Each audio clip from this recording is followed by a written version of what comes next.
Hey guys, welcome to Gatsu Gaming. Today we are talking DPS and Mythic Plus, where I think they rank, and what I think will be the meta shaping up in Battle for Azeroth. So, first things first, criteria for this DPS ranking video. One, we're only doing the range DPS. Melee DPS will be covered in another video later on. We're going to be having 3 tiers here. We're going to have the B tier, which is it's the bottom, but they're still not bad. I mean, none of the specs are actually bad. I want to make that very, very clear. Every single one of the range DPS specs right now is definitely a viable choice. Whether or not it will be, ideal, of course, is up for debate, and that's, totally, up to you guys, up to interpretation, up to the community in general. But I think every spec and class right now is in some way, shape, or form viable, given the correct comp. So B tier is, of course, the initial, they're the lowest desired purely off of it, probably at this point a DPS standpoint from tuning. The A tier that I have here is, basically just they're not as good as the top 2. And then the S tier, which has 2, is just, the cream of the crop in terms of utility, damage, flexibility, and they should come as no surprise to anyone, I don't think. So let's go ahead and move into the B tier. So starting off the B tier here, we have, which should come as no surprise to anyone, by the way, Shadow Priest. So Shadow Priest does have some very good positives about it. Shadow Priest, of course, will bring you the Power Word Fortitude spell, giving your entire group a stamina buff. You have access to Mind Bomb, which is one of the few AoE stuns left in the game. You have Dispel Magic, which is a purge, which, again, purging, incredibly important. You've got to have that in every group right now. Leap of Faith to pull someone out of a potentially dangerous mechanic, get them out of a weird place they got trapped in with Sanguine, something like that. Not usable all the time, but still definitely something to keep in mind. You also have Mass Dispel, which can be completely invaluable, especially whenever you're looking at just how many debuffs are out there in Mythic Plus in BFA. You also have access to Mind Control, so you can go ahead and steal that pesky mob that is giving you all sorts of problems in a pool on a Fortified week, which may actually go and make your pools successfully easier. Lastly, of course, you do have Shackle Undead still. It does still exist. There's not as many undead, however, the ones that are around are particularly dangerous, and if you do need to CC them for whatever reason, a Shadow Priest can bring that utility for you. Now, of course, there are some cons to Shadow Priest. They're not as big as you might think, though. So they do have a 45-second cooldown on their silence effect, making them, one of the least reliable interrupters that we have. Of course, that puts them on par with a couple other classes, Boomkin namely. But all in all, the negatives for Shadow Priest are pretty low. So Shadow Priest is also kind of a victim of circumstance at the moment. There was a partial redesign of them. They got about halfway through, Blizzard did during beta, and then they just kind of stopped, realized they wouldn't likely be able to get it balanced or tuned or, set up the way that they really wanted before the 8.0 launch and, of course, the BFA launch. So they have pushed back the rework for Shadow Priest up to 8.1. Now, while this did upset quite a few people, and, for good reason, if you love the class, you want to play it, you're also not left with a completely unplayable spec. The spec does work. It is a little clunky, but aside from it being a little clunky, it is, still a very viable spec. It just doesn't bring what most groups in Mythic Plus need from a ranged DPS. But it will, of course, still do quite good damage on a Tyrannical week. The longer the fights go on, the stronger a Shadow Priest gets. So rounding out the B tier here, we have Elemental Shaman. The best part about Elemental Shaman is the fact that it is both incredible burst and sustained AoE. It comes with a nice AoE stun totem, incapacitor totem there, 2-second delay followed by a multi-second stun, and its cooldown is reduced based on the amount of enemies you have hit, down to a total of 40-second CD, which is incredible. Earthbind Totem is probably the most overlooked bit of utility that Elemental Shaman has. Earthbind Totem will give you that AoE snare, as well as, you know, just being able to, you can actually kite them around that totem and just keep those mobs forever snared, which is incredible when you need to kite on, say, a Sanguine week, or whenever it's necrotic and your tank really needs to get away. Now, Elemental Shaman also has Hex, they have Purge, they have Tremor Totem, which is going to be incredibly useful here, given the amount of fears that there are, as well as charms, things like that. Tremor Totem will make sure that you're able to get out of those, however you do have to place it proactively, so make sure that you would really know the encounters before you drop your Tremor Totem. Elemental Shaman also has access to the shortest cooldown interrupt in the game at 12 seconds, and it's pretty incredible just how many interrupts you can get as an Elemental Shaman, which is probably going to be the biggest strength you have if you are in a group as an Elemental Shaman. That's going to be your biggest thing, is that very, very short interrupt CD. Now you also have Thunderstorm as a knockback, which can sometimes be more harmful than helpful, but there's absolutely nothing wrong with noting that that is great utility, especially on Sanguine weeks. Now some of the cons for Shaman, of course, there is the lack of baseline survivability. You do have a short CD there in the form of Ancestral Protection, I believe it is called, or Astral Protection. Darn it, man, I'm gonna feel bad about this if I get it wrong. I main to Shaman.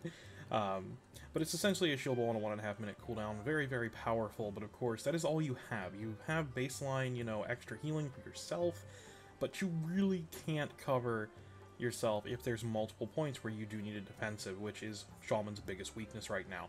They also do suffer from a little bit of ramp-up time, so you won't be able to burst as hard as you might want to on single target if you're spec'd for the AoE burst.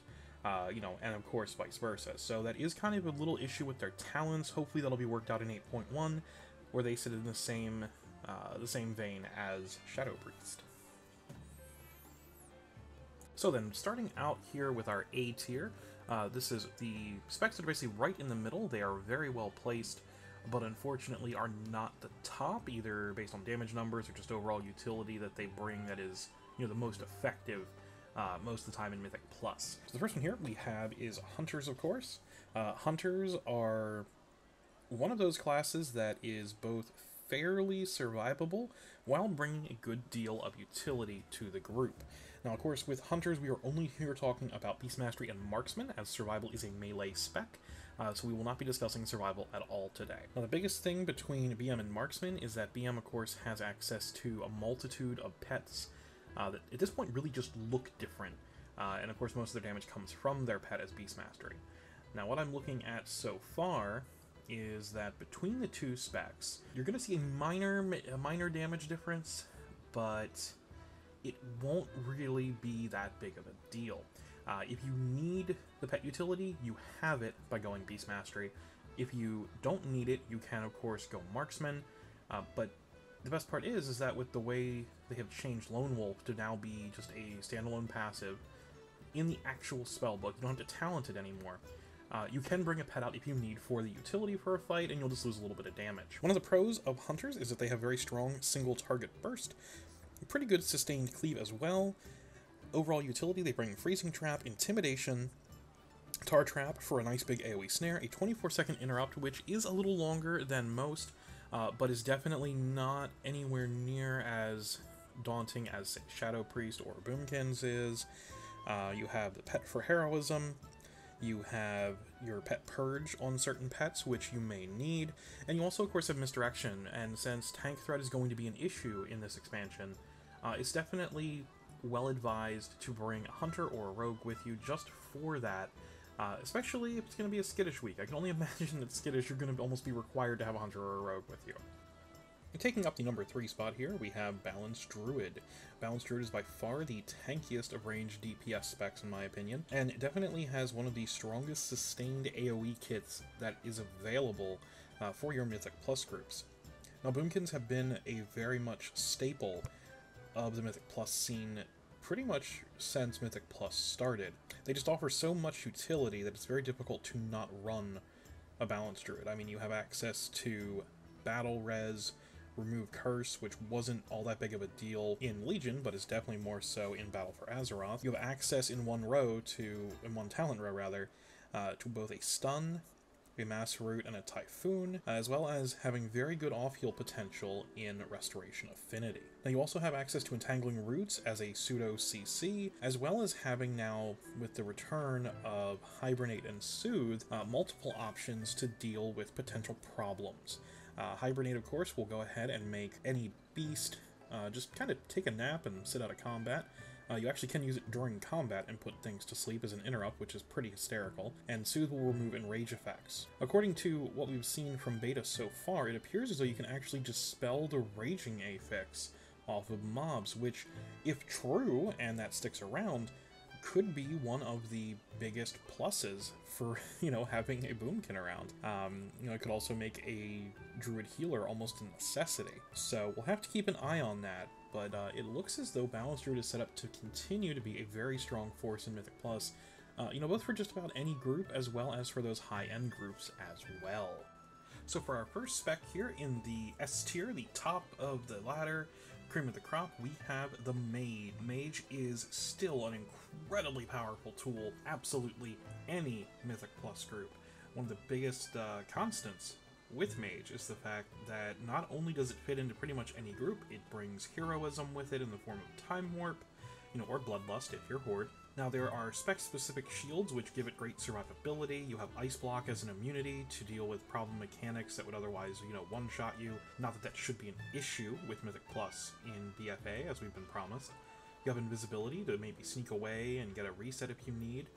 You have Remove Curse to get rid of problematic curses, which there are a lot of in quite a few dungeons. You have Polymorph, which will take out one of those humanoid targets. It's so very, very annoying. It will, however, heal to full, so do keep that in mind. You bring an Int buff to the group, which will buff any of your spellcasters as well as your healer. And not to be overlooked, of course, is that Conjure Refreshment, which will give your healer free food. Hooray! Now, Mage, of course, does have a few drawbacks there. They are a cloth DPS, so if they get meleeed by something, there's an extra pull. If they manage to pull threat by, say, throwing that massive glacial spike at the enemy, they will most likely not take many hits to get chipped down to nothing. They do have no self-healing to speak of, unfortunately, but they do have those spec-specific shields to stay alive, and they are fairly proc-dependent, so RNG can be a factor. Now, with the changes that we have seen here in BFA, for the most part, that RNG dependence has been alleviated quite a bit. There's much more on-demand damage, and you do have a little more control in each spec to really help you get where you need to be as a mage. Mage damage in general is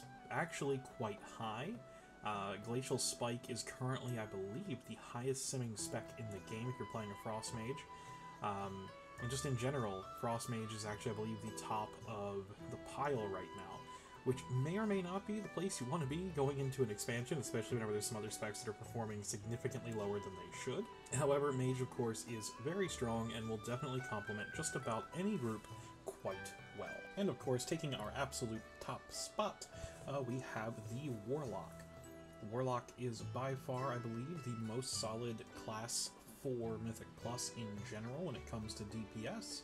They bring so much to the group in the form of utility and just overall damage that it's impossible for me not to give this the top spot. Now, as far as what they bring in utility here, you have Battle Res in Soulstone. You bring Health Stones, which no longer share a cooldown with healing potions, a very important distinction. You have your various pet utilities in the Imp Stam buff, the Fell Hunter Interrupt, the Felguard Stun, the Succubus, Seduction, to keep them out of combat, as well as you've got Shadow Fury for an AoE stun.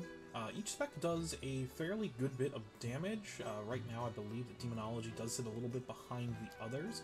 That is, at this point, just a pre-patch thing, I do believe. I think they'll be a lot closer once we actually get up to actual rating content and they start to tune around a bit, because I know that there is definitely some tuning coming. So there are a few cons for having a Warlock, one of which is that pet-specific utility that they do bring does come at a cost for DPS for Demonology. If you're not using your Felguard as Demonology, you are missing out on a bunch of potential damage, and that actually could then impact whether or not you take certain talents. That, I believe, is more of a design issue than anything else. I would definitely like to see the original Grimoires come back. The Grimoire of Service, where I could use any of my pets on a cooldown, along with my Felguard, I believe would be a much better choice than having just Grimoire Felguard, even though that's what we use for DPS. Now, there is a particular bit of ramp-up time for both Affliction and Demonology. Demonology has a bit of a talent swap they can do to get a little bit more on-demand damage. However, Affliction is unfortunately one of those specs that will take multiple GCDs to get set up, and then there is a big burst at the end of it in the form of Haunt and Deathbolt. As long as you have the time required to set up, Affliction will probably still be the go-to spec.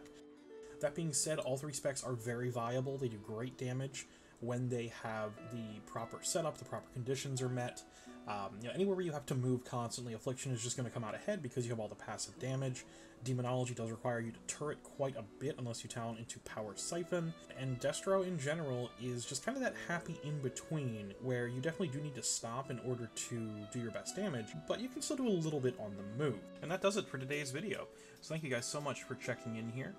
Be sure to like the video if you liked it, downvote it if you didn't like it. If you're new here, hit the subscribe button. If you'd like to follow me on Twitter, you can find my Twitter handle, onibaki_ni, down there in the description, along with my Patreon link if you'd like to support me. So thank you guys so much again for checking in today, and we'll see you next time.